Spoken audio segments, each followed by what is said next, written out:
we're looking forward to working as an association in his term at the Secretary of State. Ladies and gentlemen, our Secretary of State, Gavin Williamson.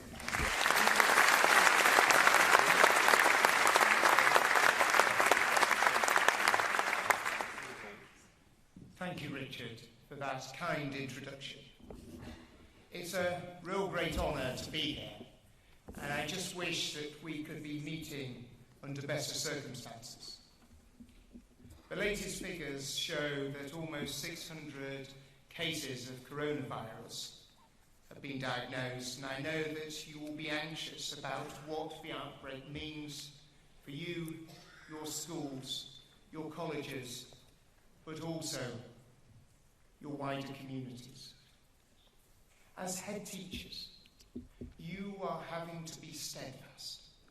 Children, parents, staff are all relying on your guidance and leadership. So before I say anything else, I would like to thank you for all that you have done. You continue to inspire so many of us with your calm, resilient, optimistic leadership in the face of adversity. I also want to take this opportunity to reassure you that my department is working flat out with Public Health England to share the latest scientific and medical information and advice with you as and when we get it, so that you know as soon as we do.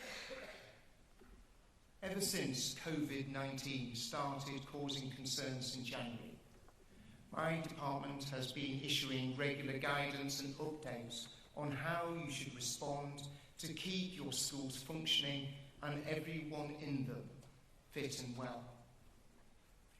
We have daily updates and launched a phone helpline, and that's in addition to the guidance you can find from Public Health England and the Foreign Office. Our gov.uk site covers everything from preventing the spread of infection to what to do if a child in your care is ill or has returned to school from an area of high infection. The National Health Service has already tested over 29,000 people, including those who have travelled to areas where there are a high number of COVID-19 cases, and the vast majority of the results have been negative. So I urge you to bear this in mind. In the overwhelming majority of situations, there is absolutely no need to close a school or to send pupils or staff home. Obviously, there is action to be taken in the event of a positive test, but even then, your local health protection team can help stabilise the situation. At present, we are clear that the best course of action is to keep schools open unless you're advised to close by Public Health England.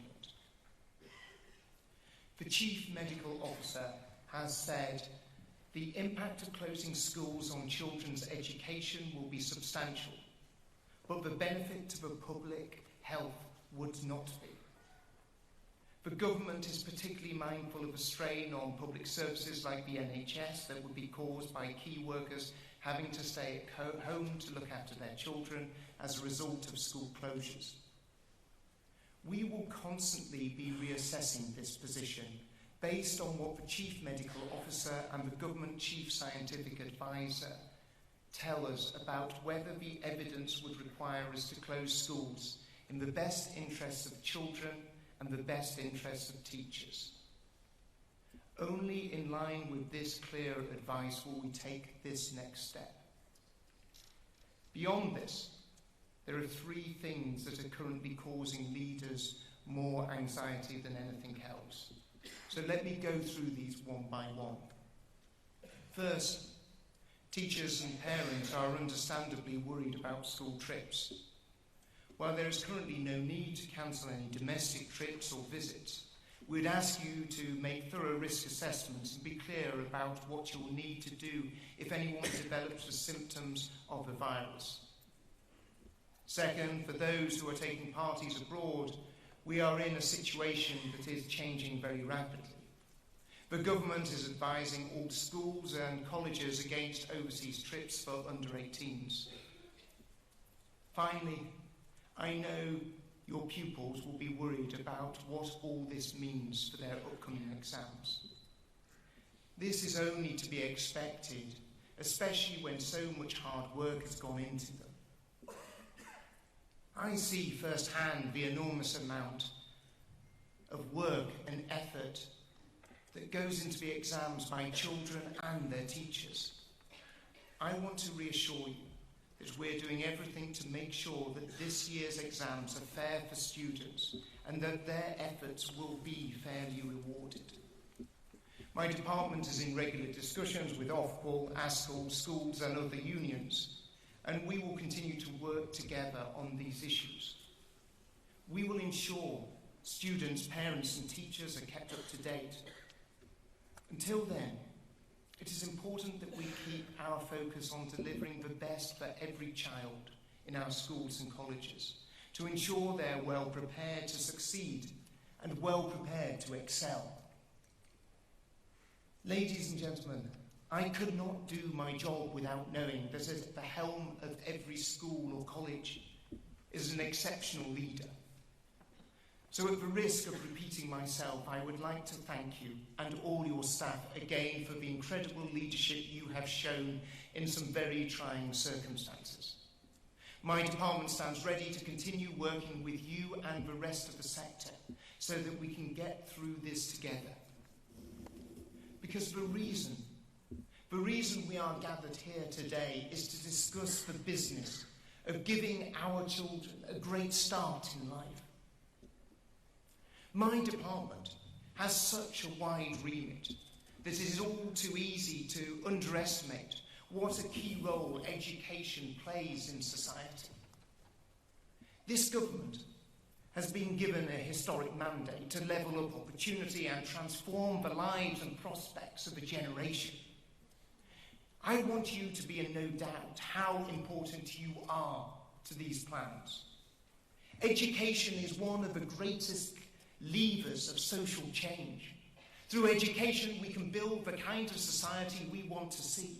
A society that is open, a society that is tolerant, a society where everyone, regardless of where they're born, has the chance to realise their full potential. We know that it is great teaching and great leadership that makes a world-class education system. There is no better way to raise standards or improve schools than by boosting the quality of teaching. So my priority is to help all our teachers and leaders to be the best they can be, to continuously develop their knowledge and skills throughout their careers, so that every child in the classroom gets a world-class start in life.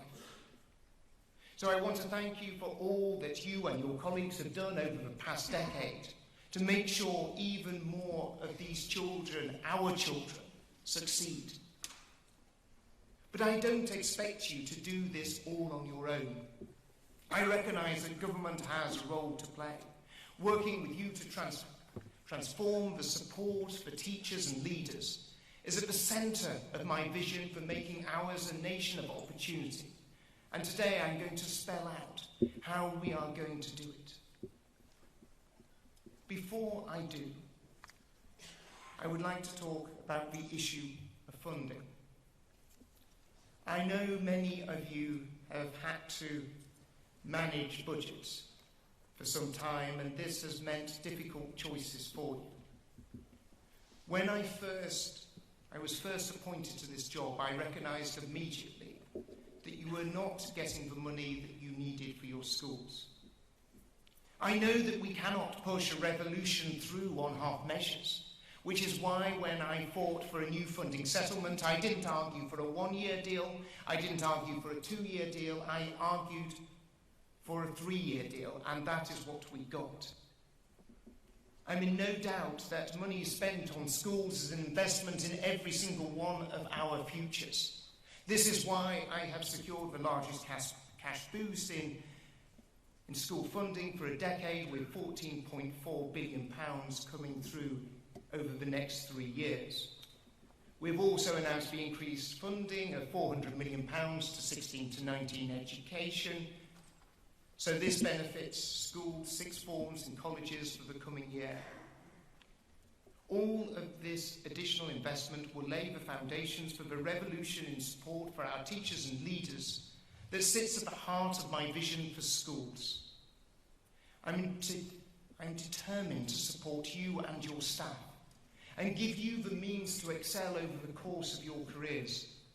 I understand that while we may not agree on everything, one thing that we do share is our conviction that what will make the biggest difference to a child's education is the person who is standing at the front of the classroom, the person that shares their knowledge with the child, the person that inspires the child to learn, the person who gives the child the confidence to succeed.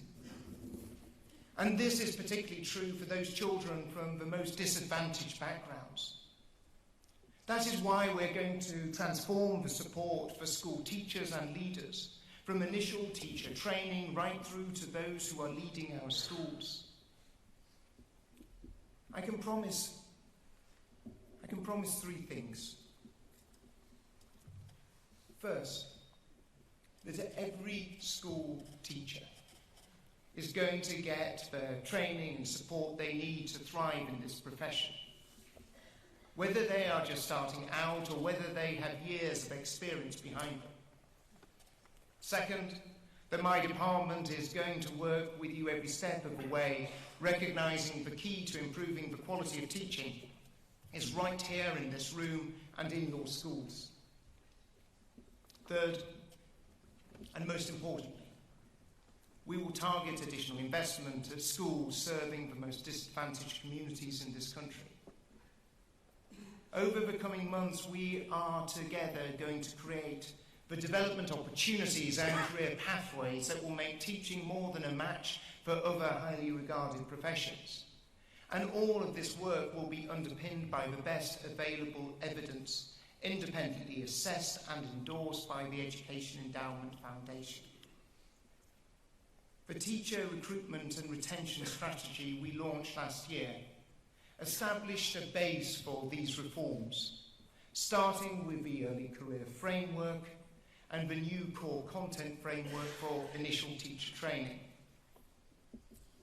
These reforms, which are backed by at least £130 million a year, mean that from this September, all new entrants to the teaching profession will benefit from a 3-year structured package of support at the start of their careers.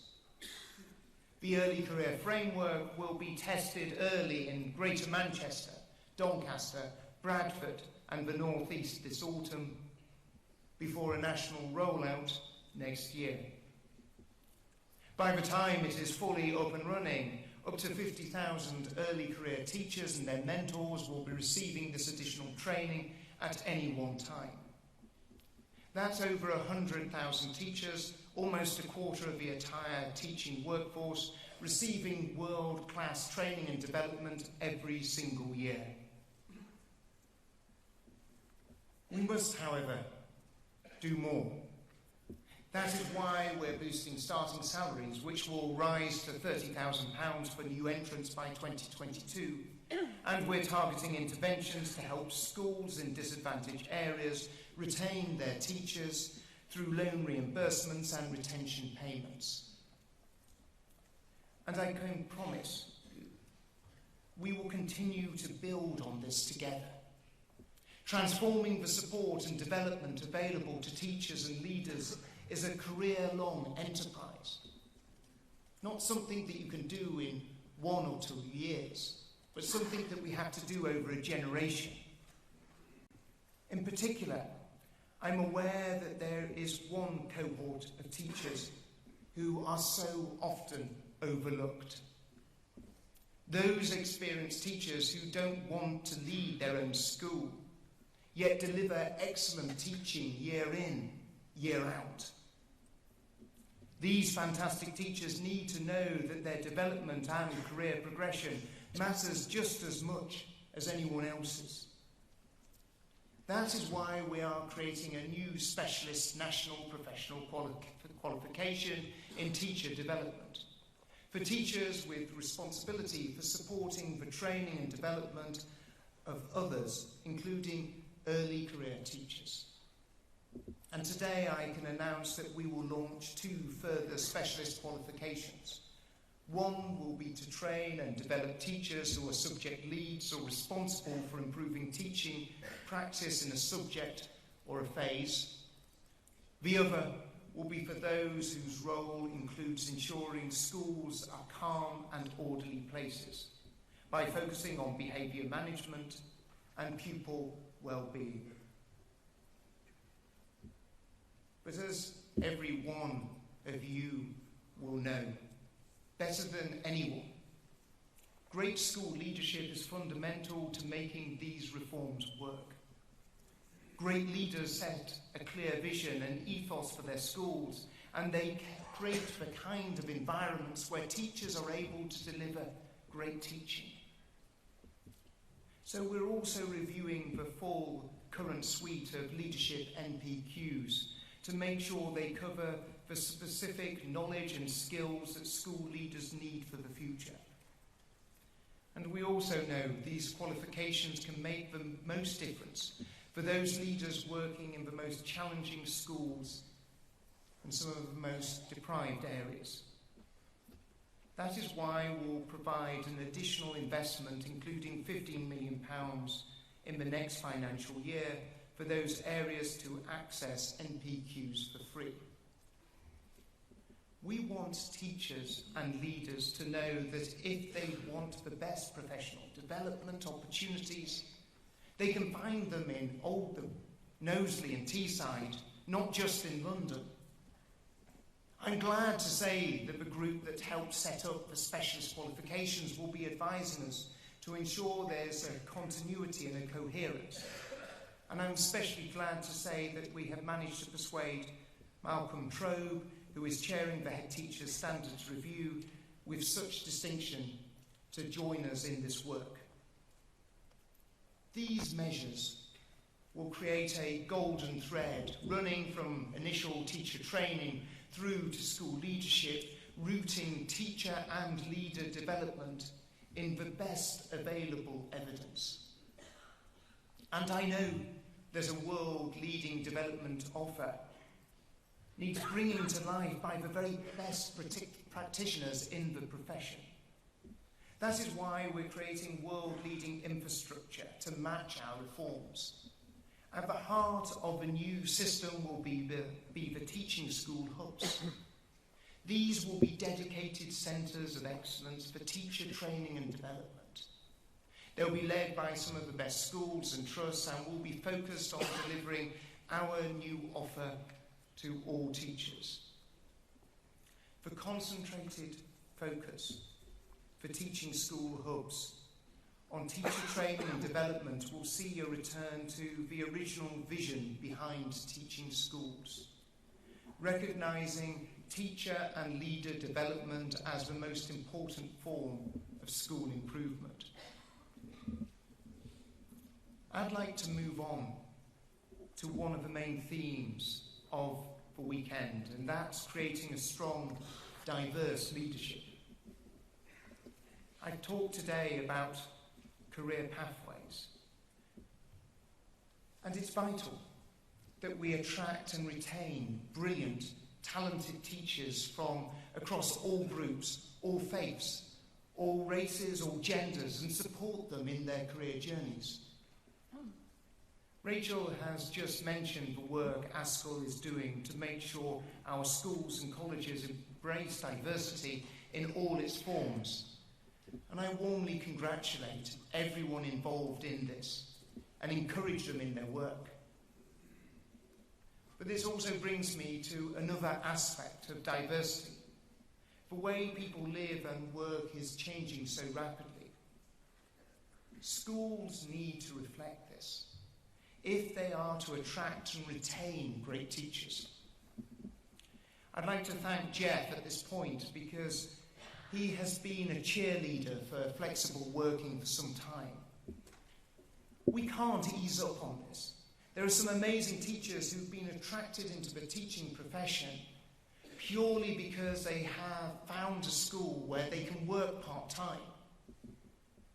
The flip side of that will be those who quit because they can't find a school that has that same flexibility.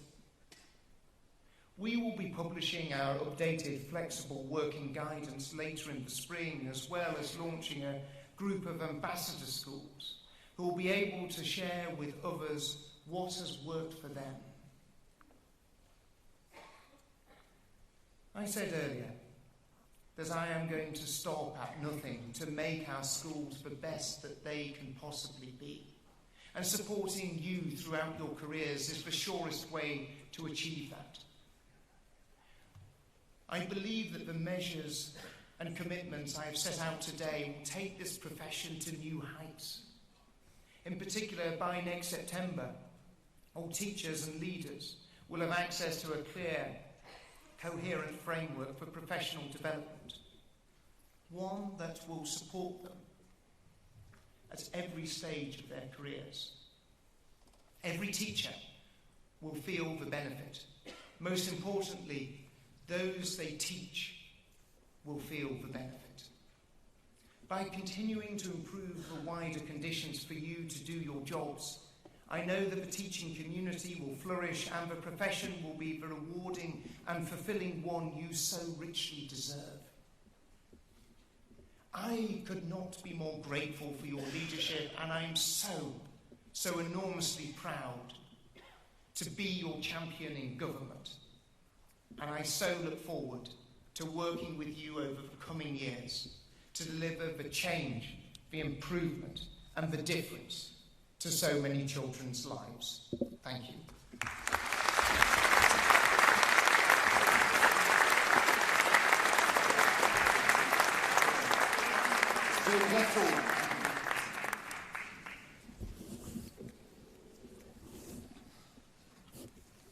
Well, thank you very much indeed, Gavin. And I know we're really pressed for time, so we couldn't get to the chance to ask a few questions. You're probably not going to be surprised to hear the first question is going to relate to funding. So, from our audience, early collected questions, we welcome extra money going to education, clearly we do. But could you address the concern that's been voiced by many teachers, many people here, that it's still not enough to restore the provision which has had to be cut back in recent years, and in particular, shortage around post-16 and high needs funding? Now, you can imagine that sort of being married to someone who's a teaching assistant and whose brother is a teacher, they don't always necessarily welcome the news that their husband and brother has become the Secretary of State for Education. And you get home and they're very keen to give you very clear advice as to their views on what is required. And one of them was absolutely abundantly clear: there's a need for more money to be coming into the school sector. But I didn't need my wife or my brother to tell me this. It was something that was clear to me. It's something that, listening to teachers in my own constituency, was something that people needed and wanted. And we have delivered a 3-year deal. We've delivered an extra £14.4 billion into the sector. But looking at the areas of special educational need, this has been an area of particular concern to me, because we need to be looking at how we can help those who need the most help. And that's why we highlighted and brought in an extra £780 million into this block of funding. This is the largest increase in funding that we've seen since the creation of this area of funding, but we recognise that we need to couple not just extra money, but couple reform and with the extra money that's going into this sector. And that's why we've established the Special Educational Needs Review. We need to be looking at how we deliver special educational needs better, and we need to be working very closely with ASCL, as well as the other unions and, most importantly, head teachers, to look at how this can be done in the best possible way.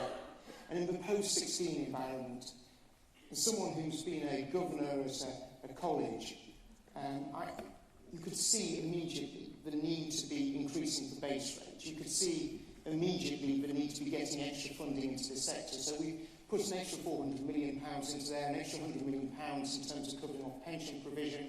But I equally recognise that we have to get further money into capital, which is an area that I want to see expanded. We were able to secure an extra £1.5 billion there. I do appreciate that the message from this conference that I have to work harder, and I will certainly continue to be a forthright champion of making sure we're getting the resources that we need across all sectors of education, and working with you to do that. Thank you. I think the words from you, support, is greatly appreciated, and we'll be looking for more, as you can imagine. I'd be surprised if you took a different approach. The second question is around what you talked about before, and we're absolutely behind you now about levelling up left-behind areas of our country. Long-term generational disadvantage that is hard to deal with and hard to solve. But how will you support governments, schools and colleges regarding the stigmatising impact of an accountability system that often makes it incredibly difficult to recruit to some of those areas that we need to help the most? So, as someone who grew up in Scarborough, a town that has the lowest average income of any town in the whole of Great Britain, you actually see some of the challenges of delivering education in communities that have suffered from some economic challenges, some considerable economic challenges. And you see the challenges that sometimes schools have in terms of recruiting the very best to come to them. This is part of why we're starting this journey, recognising that how we support teachers is not just about initial teacher training. The idea that we support them by giving them, a year's worth of training and then throwing them into a classroom. Support has to come all the way through their careers. But equally, how we can target some funding, as some of these areas that are most deprived, in terms of encouraging the very brightest and the best, people with such a passion to deliver change, making them understand that there is an incredibly important role in transforming the lives of so many young people by not just doing that in the great cities across the country, but often about coastal communities, sometimes about great industrial towns, but who've suffered in the last few years. And I recognise that part of the answer to that is funding, but part of that is actually the support that we give them when they're in the classroom, how we give them the support to develop their careers, making sure that the most brilliant really thrive and are able to take leadership roles or continue to share their expertise among a much wider pool. And people often focus on the conflicts between unions and government. But the work that we have been doing with ASCOR and head teachers has been so incredibly important for the department in framing what we're doing in terms of the early career framework and what we're doing in terms of initial teacher training, learning from your experiences, and we'll continue to do that. But how we make a difference in areas that I grew up in, areas that many of you teach in, is something that is going to be absolutely at the heart of what I do. Because it's about making a difference for the communities that I come from, and that I want to make a difference for those children like I got the benefit from having amazing teachers that wanted to transform lives. Thank you. As somebody who lives in the same county as you grew up in, I share your passion for that area you talk of. I think we'll still want to talk to you later about how the accountability system can help us with that. We'll come to that. Indeed. Just a last question, the time we've got available. We agree about the importance of boasting technical qualification, the T-levels, but we are really concerned about the parity received between technical and academic education. What can you do to help us? Well, we mustn't underestimate the impact that T-levels will have and the importance that they have in terms of delivering what we need to see across this whole sector, making sure people realise there is a rigour and there is a qualification that actually will lead people in terms of either further study or straight into work. So T-level